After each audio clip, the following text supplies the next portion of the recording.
Once you reach $100,000, the next one tends to come much more quickly. Before you know it, you have $200,000, $300,000, and $400,000. Then, once you hit the $1 million mark, the second one is right around the corner, and it seems to take a fraction of the time as the first. This is reassuring for those of us that feel like their wealth is growing slower than they'd like, but why exactly does it get easier? Let's see why it takes a disproportionately long time to reach the $100,000 mark and discuss some things you can do to speed up this process so you become wealthy years sooner. My name is Chris, and I help teach people about money, personal finance, and investing. If you're interested in improving your financial future, make sure to subscribe to the channel and hit the like button if this video is helpful. One obstacle many face is the process of actually beginning to invest. Investing can seem like a low priority, and it continually gets pushed to the back burner. Before you know it, you're scratching your head wondering how you're going to retire. How many people do you know that would start investing if only they had more money? When they start making more money, they'll invest. Saying you'll invest when you have more money is like saying you'll put wood on a fire just as soon as it starts producing heat. You don't invest because you have too much money, you invest because you want more money. Risk is also a common excuse. Most of us know a coworker or friend that has reasoned that investing is too risky, so they avoid it entirely. As is the case with many things in life, taking the first step is the hardest. When the finish line seems so far away, it's easy to push something off to sometime in the future. Achieving the first $100,000 requires you to do the heavy lifting, meaning the majority of your money needs to be personally contributed by you. Once your portfolio reaches a sizable amount, compound interest begins to work wonders. Even though the returns as a percentage don't necessarily increase, the returns in dollar amounts become much larger. For example, if a $5,000 investment earns a 10% return in 1 year, that's only $500, and it's hardly noticeable. $500 could easily be made just working a few extra hours once in a while, and when thought of in this way, can seem insignificant. When a $100,000 investment earns a 10% return, that's $10,000, and that's a great start to replacing your salary. Once it reaches $1 million, a 10% annual return is $100,000. That's a large amount that is much more than many people earn at their jobs, and seeing this huge growth is exciting. People say that when their portfolio gets to be worth $100,000, they can really notice the progress of their investments. Once the snowball gets rolling, the rate at which it grows accelerates.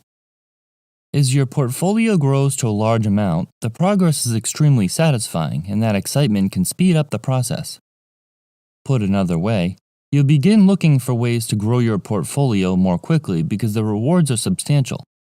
You might look for ways to increase your income so you can contribute more to these investments. You might also look for ways to earn better returns so the growth will accelerate. Instead of going out to eat and spending $100 in the matter of a couple of hours, you'll think twice. Realizing how powerful compound interest is will make you more carefully consider your purchases. This is because you'll realize how much that $100 will grow and continually reward you if it's invested, and it will be harder for you to part with. For example, you spend $100 on a meal out and that money is gone forever. If you had invested that money, it could reward you $10 the first year it's invested, $11 the next year, and $12 the next. Of course, $100 isn't a large amount of money, but it's the habit of saving $100 in different categories on a regular basis that will add up. As you become wealthier, you have more options, and this will become more and more obvious. When you have $100,000 saved, there are many things you can do that someone living paycheck to paycheck cannot. If you have the opportunity to take another job with a potentially higher income or more room for improvement, but the pay isn't steady, you have the savings to take that risk. Your job might pay $50,000 per year, but an opportunity arises that's likely to pay $100,000 or more per year, but it's commission only. If you need that $50,000 paycheck, taking this type of risk isn't practical. Maybe you've always wanted to start a business and have never had the capital or money to fall back on. The new business could make you millions of dollars, but if you can't begin, it's a lost opportunity. Perhaps an amazing opportunity presents itself in real estate. You have the chance to purchase a home way below market value, but it's going to be a big risk. When you have money saved up, this might be a risk worth taking.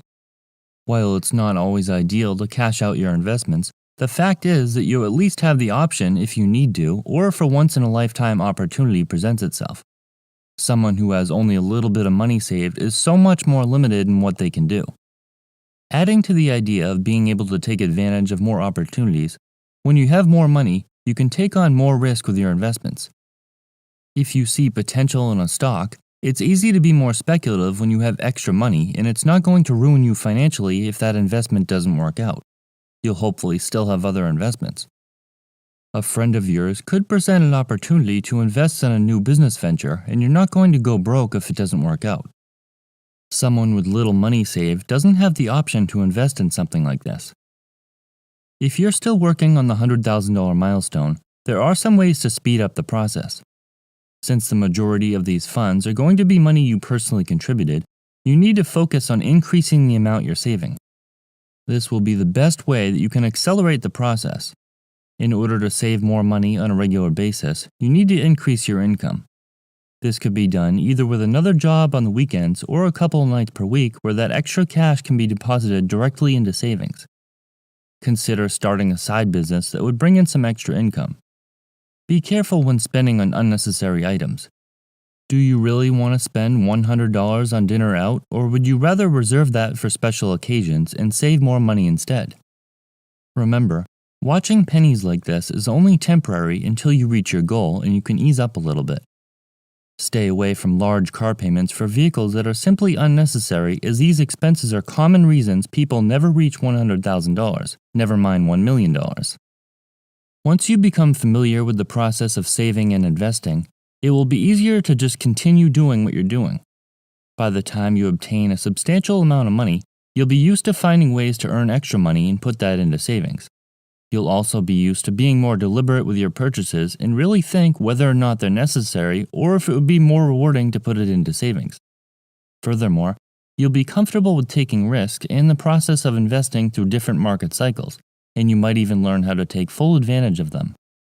Once you reach the $100,000 mark, you can let off the gas a little, according to Charlie Munger.